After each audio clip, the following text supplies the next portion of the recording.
Hi friends, it's Deanna Williston from Our Blooming Catholic Life. So a little bit of a backstory to this video. The friary where my secular Franciscan fraternity meets used to be called St. Joseph of Cupertino Friary. And that is the name of my secular Franciscan fraternity because of that. And so there are some paintings and statues and things around of St. Joseph of Cupertino. I am the newsletter editor, and I was looking for, a fresh look for the 2023 newsletter. And so I thought to take a picture of some of the artwork of St. Joseph of Cupertino. And when I did it, I also made sure I got the signature in the corner. Now, I was pretty sure it was done by the same friar who did a lot of the artwork around the friary. And I do mean gorgeous, high quality artwork here. But when I did, I noticed that wasn't the name of the friar who did most of the other paintings and murals, and he even did statues. I mean, it's pretty amazing. You'll have to see it. But that's for another day. So I noticed the signature, and I looked him up online, as I am wont to do. And his name came up kind of differently depending on where you looked. But I stumbled upon this book. I don't want to show you the whole book. I do want to tell you it came in a nice bubble wrapped package, then sandwiched between two hefty pieces of cardboard. Then it was wrapped in tissue paper. So very lovely job. And that was from Look at Our Books in Dearborn Heights. And it took like a whole week, and I thought I was going to die because actually the time said like could take up to 2 to 3 weeks to arrive. So I was really happy when it came at the first, the minimum window of that delivery. Woohoo! Very excited. And as far as damage, there's a little bit of a ton. Can you see the ton of bends on the corner? That's the only damage I can see on the outside of the book. It is paperback, and used and a little bit old, so that's why I was definitely worried about it, but they took such great care of it. I was impressed. Very few copies available. There were a couple at $30, and then they jumped up to like $500, and so that's why I wanted to look at it. So this is With Paintbrush and Sword, the life and works of Jan Henryk de Rosen, and I'm not going to pronounce it right, but I tried.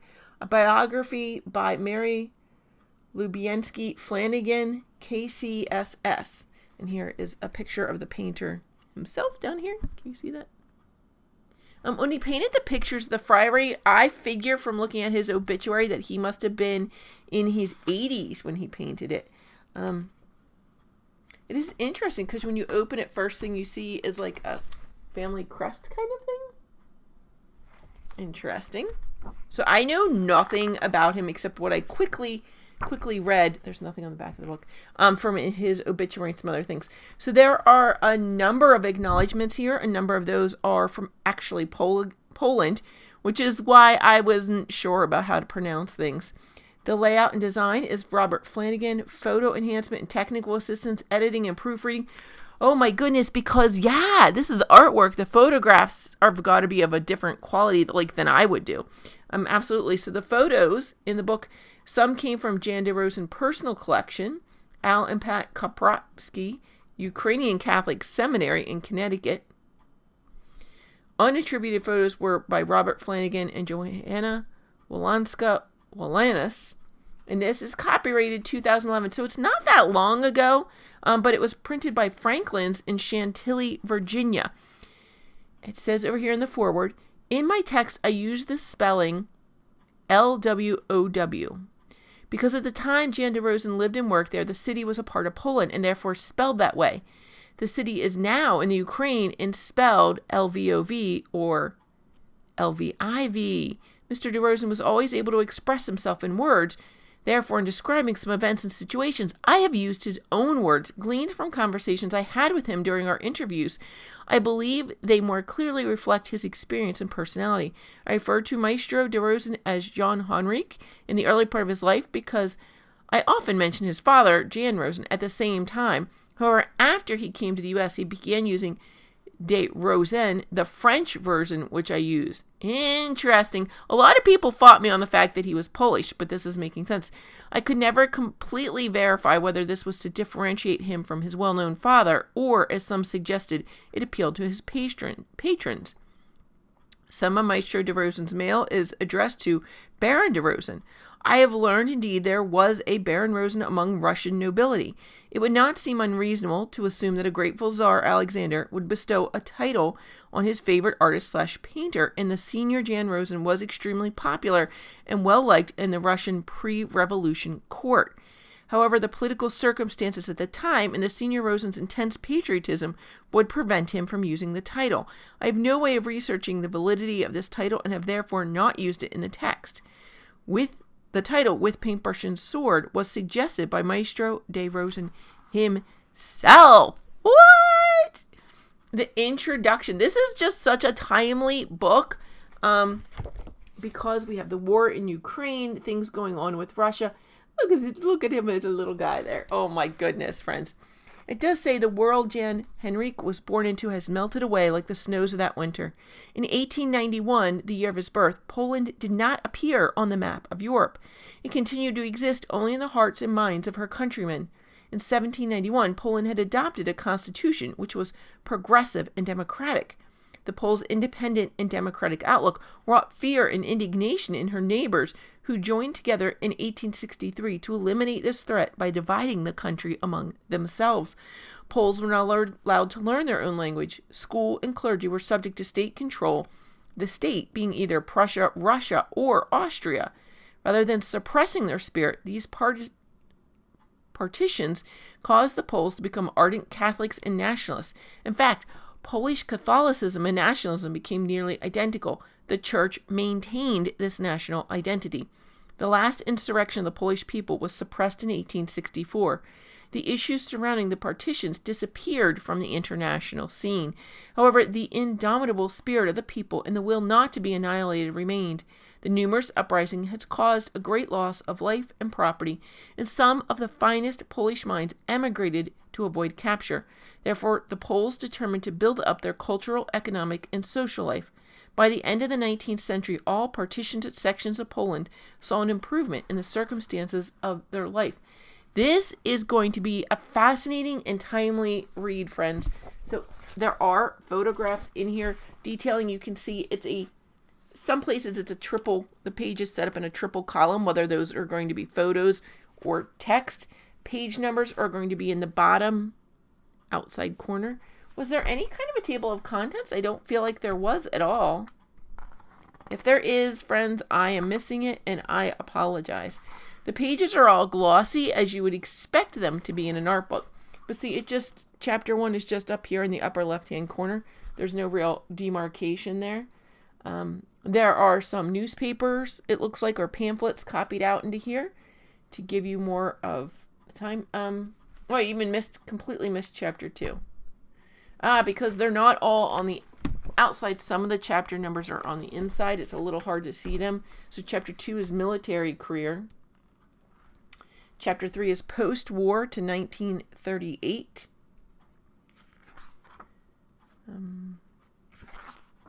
Chapter 4 is coming to the U.S. Chapter 5. And these chapters are like 2 and 3 pages. They're very small. Chapter 5 is life in the U.S. There's a lot more here. A lot of smaller photos. I am very conscious of copyright regulations. There's a lot of really interesting things. The National Shrine of Our Lady Chezakoa, which would make sense. Wait! Our painting's in the book! Chapter 6, his work and views on religious art. This is the painting that we have at the shrine. Of course, it's full color at the shrine, but this is the lovely picture that we get to see. How exciting it's in chapter 6. I can't wait to share this with the friars. I don't know if they have this book, but I really do want to show them this photo. And this figure is life-size. The painting is life-size. Many of them are actually much, much larger than that. His style was established as early as 1926 when working on the Armenian Cathedral in Lao. It consisted of excellent draftsmanship, harmonious colors, both theological and pastoral depth of ideas and thoughts combining forms and substance in an original approach to his subject. Love it. Then there is a postscript. Well, how can the book be done already? How can it be done already? Pre-World War II, because most of the book is his artwork. Oh my goodness, friends. Wow, it has here like... There's one that says Untitled, but I would say... What was the name of the king with the white cliffs of Dover? That's what it reminds me of. Interesting. The Stoning of St. Stephen. Polychrome murals, whatever that means. The Annunciation, the Adoration of the Shepherds. I'm going to try and pick some of the vibrant colors here.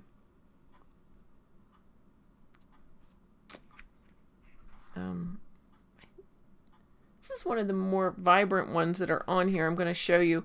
This is on page 29, and it is of St. Odilian's funeral procession. You can see just the vibrancy of color. It does not compare to seeing them up close. It really does not. Wow. And so there's a lot. There's, besides the photos, some of them have just a short description telling you what they are, and some of them have larger paragraphs describing some of the theology and choices that he made when making the artwork. Very lovely. They tell you where they are. I know I'm being very naughty here because you can't see them. There are some in the Papal Private Chapel in Castel, we would say Castle Gandolfo in Rome. They actually have the pictures. So here's like an overview of the room, and you can see this is the painting that's here, and then this painting is over here. So you can see them kind of up close, which is a lovely view, and it talks to you more about how he actually got to paint in the Papal Private Chapel. This is in a local parish church in Poland, World War II, and later works of de Rosen. The Embassy of the Republic of Poland in Washington, D.C., the Polish Pavilion in the New York World's Fair, National Cathedral of Saints Peter and Paul in Washington, D.C., Wesleyan Memorial Hospital in Memphis, Tennessee, and Chicago, Illinois, the Lutheran Theological Seminary in Gettysburg, Pennsylvania, St. Vincent Arch Abbey, Latrobe, Pennsylvania. I went to the sister school of St. Vincent's. I may have actually seen that and not realized it. St. Ambrose Catholic Church in West Hollywood, California. The U.S. Conference of Catholic Bishops in Washington, D.C. I'm looking for a particular painting to show you. St. James Lutheran Church in Washington, D.C. The Ukrainian Catholic Seminary in Stamford, Connecticut. Our Lady Queen of the Most Holy Rosary Cathedral in Toledo, Ohio. And there's quite a bit of artwork there. Our Lady Queen of the Most Holy Rosary Cathedral, the Glorious Mysteries. The Joyful Mysteries. Oh, he must have done them all. The Sorrowful Mysteries. They're all here. The Anglican Grace Cathedral in San Francisco, California. These are so amazing. St. Bernard Catholic Church in Mount Lebanon, Pennsylvania. The Chapel of St. Joseph, Scenes from His Life, a crucifixion mural. I am looking for one that you guys will all know, and I think that you'll freak out when you see it, but I have not managed to see it yet. St. Mary's Church in Egerton, Ohio. It's interesting because some of these are very little churches, and some of them are cathedrals. St. John Episcopal Church. It has a number of them. St. Luke's Catholic Church in Buffalo, New York, which is, and it says currently St. Luke's Mission of Mercy. St. Luke's Episcopal Church in Arizona. Mary Star of the Sea Church in La Jolla, California. Here's one of Our Lady. Very lovely. St. Catherine Military School Chapel by the Dominican Sisters of Anaheim, California. This is interesting. This is a historical one. It's an exterior mosaic depicting the teachers of truth from the beginning of civilization, in example, pre-Christian. So Egyptian, Greek, Judaic, and Roman. Hammurabi. Oh, I can't pronounce all these, but you can see. So he has many different styles. So this is an outdoor mosaic on the side of the building. Lovely that you'd get to see this all the time. St. Catherine Military School Chapel. Interiors. Oh my goodness, there's so much work here. Chapel of the Dominican Sisters, Mother House in Oxford, Michigan. St. Stephen Martyr Church. 14 Stations of the Cross. St. Genevieve Church in Canonsburg, Pennsylvania. St. John Vianney College Seminary, Miami, Florida. I'm actually missing some. The Visitation Preparatory School, Georgetown, Washington, D.C. You can see definitely in particular places of the U.S., the eastern area, especially the Mid-Atlantic area. St. Matthew's Cathedral, Washington, D.C., Holy Family Church, Pittsburgh, Pennsylvania. Goodness. Oh, it's 3 o'clock. Aha, this is what I was waiting to show you. The National Shrine of the Immaculate Conception. So you have probably seen some of his artwork and never known it. So it's in this book. That is, oh, and I'll never be able to pronounce it. It's Christ Pantocrator. Most people know that particular piece of artwork. But there's even more. Artist tells meanings contained in the mosaic shrine. St. Michael, protector of the church, and that's for the Malachite order in Poland. The crutch of St. Anne's Church in Chevy Chase, Maryland. So he's even done a crutch scene. It's not just paintings, right? Wow. It says, oh my goodness, it says this crutch was donated to their parish, St. Anne's, by the Rosen siblings. Sophia carved the statues, Jan painted them, and Marie sewed the costumes. Lovely. Lovely. And there's more in California, in D.C. Aha! So apparently our paintings were not original to us. They were originally in Athol Springs, New York. I do think some of the things from the Shrine of St. Anthony came to us from another church. And so here it tells us here. In 1979, de Rosen painted several works for the Polish radio chapel of Father Justin's Rosary Hour near Buffalo, New York, commissioned by Father Cornelian Dende, who led the broadcast at that time. They were later, in 1979, moved to the Ellicott City, Maryland. So does that mean that there are more of them? Dun, dun, dun. So there are a number of these. I'm wondering where the rest of them are. Now I'm going to have to ask the friars. Time to quiz them. And then in the back, it tells you more about some of the illustrations. His work spans more than 50 years. Some were lost in war, some are in private collections. Others in churches or shrines too numerous to picture them all. Therefore, what is shown here is a small part of the enormous work of de Rosen's lifetime, presented here with great admiration and deep appreciation. And then there is just a summary of the titles and the page number. So it's in the back in a little index. Then there is a bibliography. There's quite a lot. It's mostly like newspaper articles, journal articles. There is a chronology of his works in the back as well. So it gives you the year, and then there's actually a paragraph depicting what the painting was. Some of them are more descriptive than others. And it does go up until, let's see here, it starts out.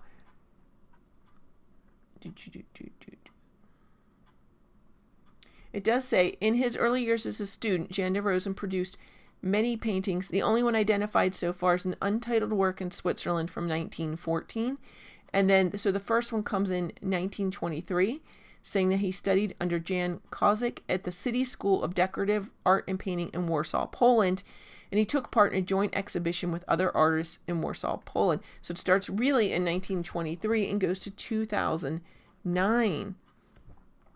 And it does end saying many works were lost during the Second World War and others are in private collections of which there is no trace. Jan Henryk de Rosen received many awards, but I have listed only those I've been able to confirm. Let's see here if we can actually see when did he pass away. I actually don't see that. The chronology is just of his works, not of his life. I don't know that there was a chronology of his life when we were talking about his life. If not, that would be nice, but I mean, you can see, so he didn't stick to just Catholics. He didn't just stick to, it does seem to be mostly Christian work, but not all the topics were. You know, we had the descent of wisdom, and it had some Egyptians and all in there. Trying to see. I do not see this. So no, there is not a chronology that I see, a timeline of his life. I will read you a little bit from page 24. It does say de Rosen was honorable, deeply religious, and an ardent patriot. His courtly manners and intellectualism were all products of the milieu in which he grew up. Among his close friends were the great and mundane, but all had the characteristics he himself possessed. He was an avid reader. His large library consisted of art and history books, philosophy, reference books, and the lives of the saints, as well as great literature, the classics, and poetry. He had some very strong views on art, which did not endear him to his critics. He often said that he did not depend on the critics, but on the people who liked his works. He believed that a religious artist must understand the tradition and know the history and meaning of his subject. He must also know the history and meaning of the symbols. He deplored the fact that U.S. religious art is not highly considered. He felt that this was partially because early American churches were painted by artists who could not be considered first-rate, unlike Europe, where the church artists were the leading artists of their time. He was disappointed by the lack of acknowledgement from art critics, but felt that the American press had been very good to him.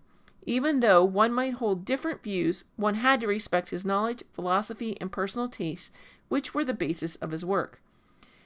In his own work, he believed, as the Neoplatonist, that every image painted already exists somewhere in the abstract.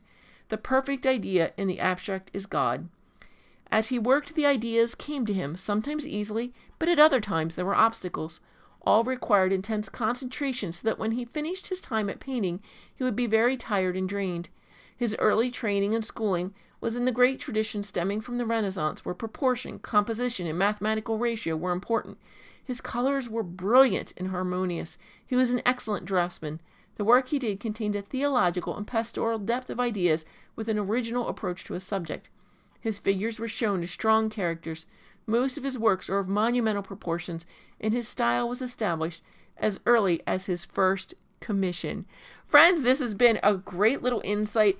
I'm going to enjoy reading this. I'm probably going to pass it on to the friars, who actually have a good deal of his artwork. I mean, I may loan it to him. I don't know if I'm passing it on. I may. I don't know. This is kind of exciting. I'm kind of thrilled to share it with them and to learn more about the art and the artist who made them. So, friends, whatever your talent is, all for the glory of God, right? May the Lord bless you and keep you. May he make his face to shine upon you, and may he bless you. In the name of the Father, and the Son, and the Holy Spirit. Amen.